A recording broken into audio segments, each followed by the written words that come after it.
The perception is that diesel engines can't go in luxury cars, but there are already some German automakers proving that stereotype wrong. Well, for 2017, there is another automaker in North America trying to convince us that diesel can be luxurious.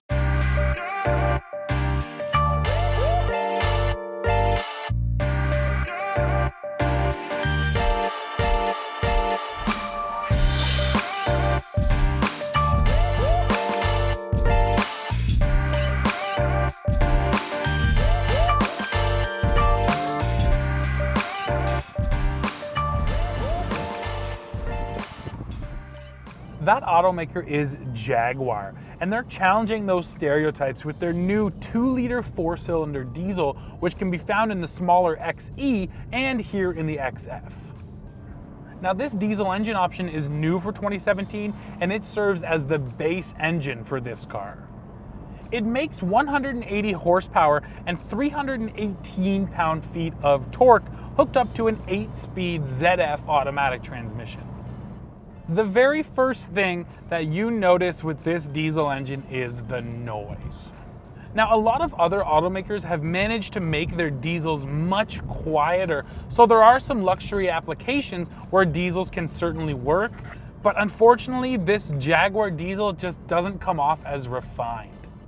On startup, it's loud and clattery, and while it idles, it just has this sort of vibration to it. And what's worst of all is even once it's heated up, once you're running out on the highway, when you put your foot deep into it, it downshifts and it just sounds terrible.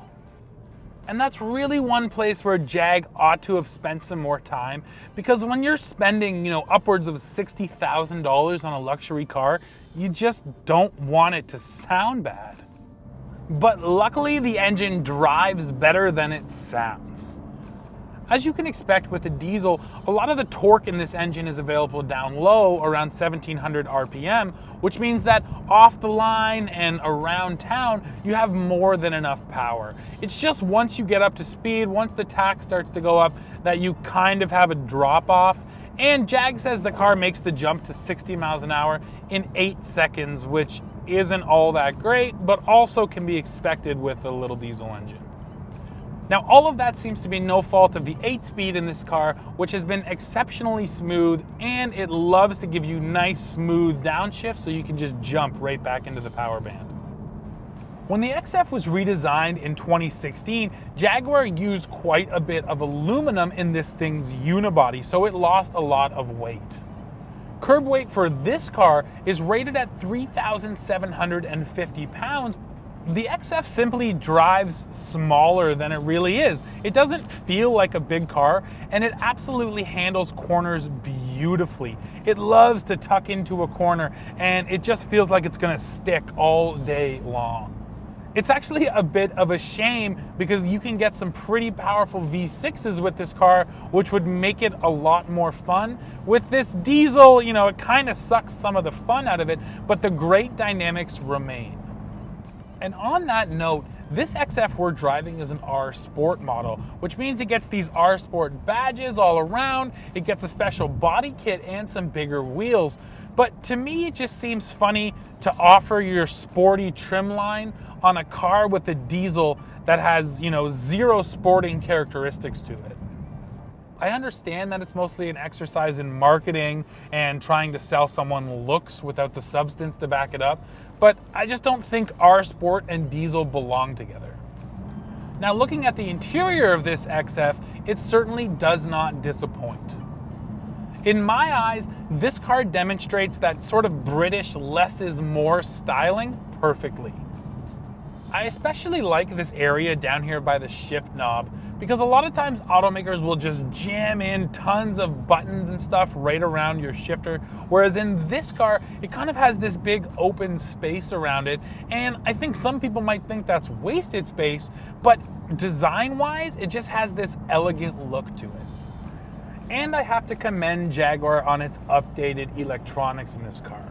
Now, we don't have the optional 12-inch infotainment screen, settling for the smaller infotainment unit, but still, the infotainment in this car is leaps ahead of what Jaguar has been offering until recently. This system is pretty quick and responsive, although I still have one gripe with it, and it's just a little bit too convoluted. For example, if you look at the buttons over here on the left of my steering wheel, they control the radio, but they also control the screen up here in my info cluster. So if I hit OK first, they're gonna control the screen. But if I don't hit OK, they're gonna change the volume and change my radio station. And I can't count the amount of times where I've been trying to change the screen and I change the radio, or trying to change the radio and I change the screen. It's just these little things that just seem unnecessary. One last little touch that I love that adds to the air of luxury of this car is the startup procedure. When you get in, the start-stop button starts blinking like a heartbeat. And then when you press it, the engine fires up, the shift knob lifts out of the center console, and the air vents spin outwards. And I know it's kind of cheesy, but it just makes the whole startup process seem a little more special. So based on what I said earlier about the engine being kind of loud and coarse, you might be thinking, well, why would I buy this car? And the real answer, I think, is fuel economy. Now, with all-wheel drive, the EPA rates this car at 30 miles per gallon in the city and 40 miles per gallon on the highway. And best of all, we've had no problem replicating those numbers, with our average sitting at 36.1 miles per gallon. Now, compared to a bunch of the small 2-liter turbocharged 4-cylinder gasoline engines offered by its competitors, this car is getting, in some cases, up to 8 miles per gallon better than those cars. And what's more, I haven't been driving this diesel special, I haven't been babying it at all, and it's still nailing those fuel economy numbers, which is always a nice thing to see. And what's best, this diesel beats the competitors' diesels by at least 2 or 3 miles per gallon as well. And it's worth mentioning that the Audi A6 no longer offers a diesel, the E-Class won't come back with the diesel until 2018, and so far BMW's 2017 5 Series diesel is nowhere to be found. In the backseat, this XF offers 36.6 inches of legroom, which is pretty decent for most full-size adults, and that beats out the BMW 5 Series and the Mercedes E-Class by just a little bit, but the Audi A6 still offers more legroom than this Jag. But that's less of a concern when you realize that this Jaguar with 19.1 cubic feet has more trunk space than the Audi. So tell me, what's better than excellent fuel economy? Well, the answer is excellent fuel economy at a good price, and this XF offers both. This new 20D diesel engine is the new base option for the XF, and at its cheapest will sell for just about $48,500. Now that's a pretty big deal for 2 reasons.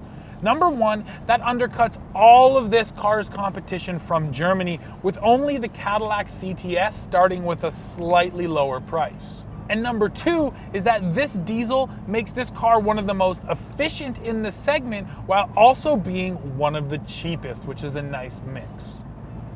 Now our test car, as it sits with the R Sport trim and a few different options, sells for just under 60 grand, so you do lose some of that value, but still, you're getting the most efficient car in this segment, period.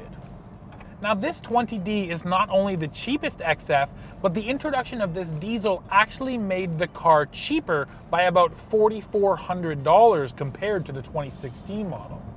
Which is certainly worth mentioning because at other brands you have to pay more to get the diesel, whereas Jaguar is offering it as a budget option. So what it boils down to is this.